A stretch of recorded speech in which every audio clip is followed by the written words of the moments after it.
Ben Shapiro, Douglas Murray, Jordan Peterson, Rupert Murdoch, Talk TV, and Piers Morgan. All of the names that I've just mentioned have links to the Israeli political and military establishment which is attempting to push the Palestinians of Gaza into the Sinai Desert of Egypt. These individuals are seeking relentlessly to fold Palestine into their own synthetic world view. We've seen a sophisticated campaign in this country to replace the class war with the culture war. Essentially, Palestine is now being integrated by those same forces into this trademark of wokeness. But let me tell you something clearly. Palestine is a real war, not your manufactured, broadsheet-centered, mainstream media-supported culture war. You talk about cancel culture, there is no people on the face of this earth who have been more cancelled in human history than the Palestinians. The Palestinians have been cancelled out of all existence. People like Douglas Murray, Jordan Peterson, Ben Shapiro, and Piers Morgan moan about people challenging their views. Isn't it so ironic to see those that have bored our ears off about their own supposed cancel culture celebrating cancel culture which has genocidal ramifications on children in Gaza? But let me tell you something. The Palestinian struggle against settler colonialism is over 100 years old. It preceded you becoming a twinkle in the eye of your parents. Palestine will never die. It will live beyond you and all of your attempts to disfigure the truth. They're losing the propaganda war, but they have tried. In an article which Ben Shapiro has had wiped from the internet but is thankfully still available due to the Wayback Machine, Ben Shapiro said the following: "If you believe that Israel has a right to exist, then you must allow Israel to transfer the Palestinians and Israeli Arabs from Judea, Samaria, Gaza, and Israel proper. Time to stop being squeamish. Transfer is not genocide." So let's look at the trajectory of Ben Shapiro. He was employed as a Shillman Fellow at the David Horowitz Freedom Center. Robert Shillman, the person who funded his position, was on the board of the Friends of the IDF at the same time and funds illegal settlements in occupied Palestine. Not only was Ben Shapiro a Shillman Fellow at the David Horowitz Freedom Center, so was Tommy Robinson. Later, Ben Shapiro went on to co-found the Daily Wire with Jeremy Bowring. Both of those people worked to set up the YouTube channel, the Prager University, for Israel lobbyist Dennis Prager.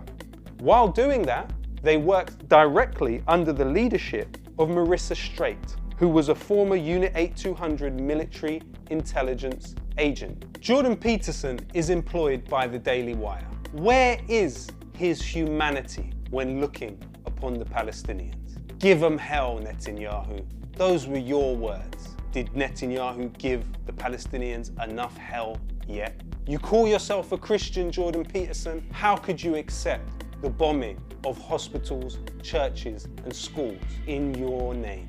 One of the key ways in which they are trying to push back against the force of reality with what is happening in Gaza has been Talk TV. But what is Talk TV?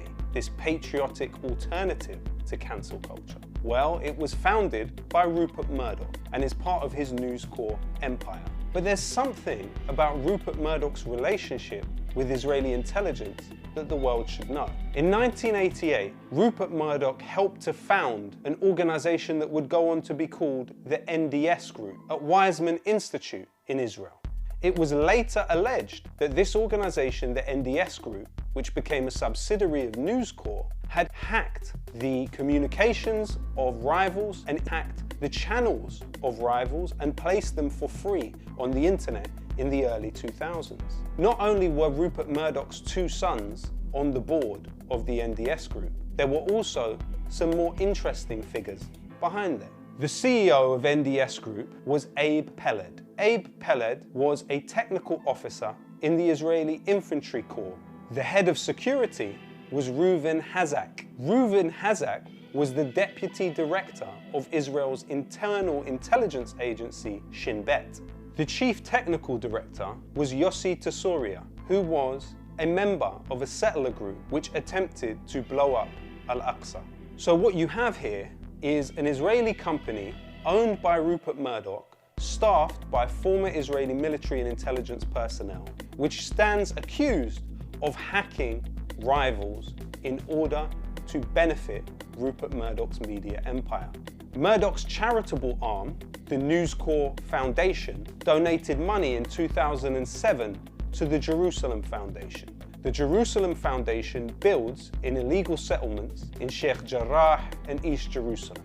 We also know that Murdoch's sons have a close relationship with Benjamin Netanyahu. In addition to that, Rupert Murdoch was on the board of Genie Energy, an oil and gas company, when it had contracts in Israeli-occupied Syrian Golan Heights. Sam Kiley, the Africa correspondent at the Times newspaper, resigned from his position, claiming that Murdoch's close friendship with Ariel Sharon and investments in Israel prevented the Times newspaper from being able to cover Palestine and Israel in an objective way. Any information which is coming through Talk TV or other Murdoch-owned news channels or papers is likely to be deeply biased in the direction of Israel.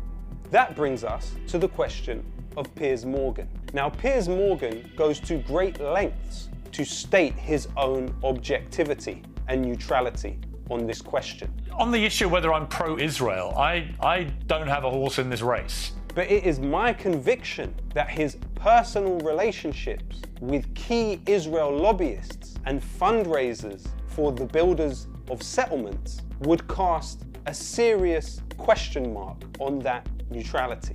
In the past, Piers Morgan has fronted fundraising campaigns for a charity founded by former head of the Labour Friends of Israel, Jonathan Mendelsohn, and a charity which is also run by key Israel lobbyist Trevor Chin. Trevor Chin is an executive director of BICOM, Israel's largest lobby group in this country.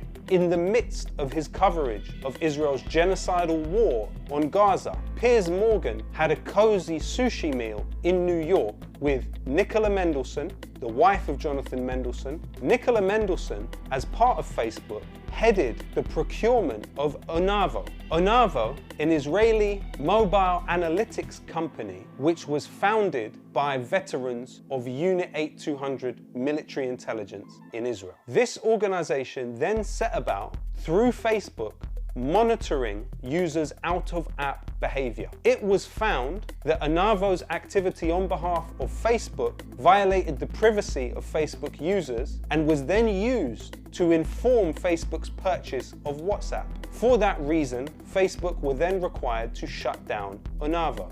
Catherine Jenkins, the other woman seated next to Piers Morgan, has also been credited as fundraising for the JNF, the largest settlement building body in Palestine. And its patrons include not only Tony Blair, but also Isaac Herzog, the president of Israel, and Benjamin Netanyahu, the prime minister of Israel. But do you know who else is on the board of the JNF? None other than Alan Mendoza, the key figure at the Henry Jackson Society. Now, the Henry Jackson Society was founded with a statement signed by James Woolsey, the former director of the CIA, by Richard Dearlove, the former head of MI6 at the time of the Iraq War, by Erwin Stetzler, who is the right-hand man to Rupert Murdoch. The Henry Jackson Society was essential to the development of Prevent, which spies, mainly on Muslim children, into a public statutory duty. Another director of the Henry Jackson Society is none other than William Shawcross, who of course went on to head the Charity Commission and lead a witch hunt against Muslim charities. Douglas Murray worked for many years for the Henry Jackson Society, proselytizing for the war on terror and generally making things harder across the board for Muslims in Europe. But where did the funding for this Douglas Murray organisation the Henry Jackson Society come from? Well, one of its funders is the Hertog Foundation. The Hertog Foundation also funds the David Foundation, key settler group in East Jerusalem. And also, the Hertog Foundation funds the Friends of the IDF and the David Horowitz Freedom Center, which employed Tommy Robinson and Katie Hopkins. So the organisation that Douglas Murray worked for many years shared funders with the Friends of the IDF, illegal settlements, and Tommy Robinson. And Douglas Murray can do as many appearances as he wants on the edge of Gaza embedded with Israeli soldiers. The vast majority of people viewing these videos understand him to be Tommy Robinson with an Eton education. Despite attempting to depict themselves as victims of cancel culture relentlessly, these very same figures are now relishing in the victimhood of Palestinians. They are relishing in the victimizing of some of the poorest people in the world inside a concentration camp. And at the same time, Israel is attempting to portray itself as a victim while being the hyper-aggressor, while being the occupier, while being the ethnic cleanser of Palestine. These are the very same people backing up the Israeli Defense Minister, Yoav Gallant, when he refers to people of Gaza as human animals. They are the very same people backing up Benjamin Netanyahu as he quotes biblical sources with genocidal ramifications. And as their desperation becomes more and more apparent, we will see more outbursts and lashing out of those that support Israel's genocidal war on the Palestinians. Just remember who is on the right side of history here.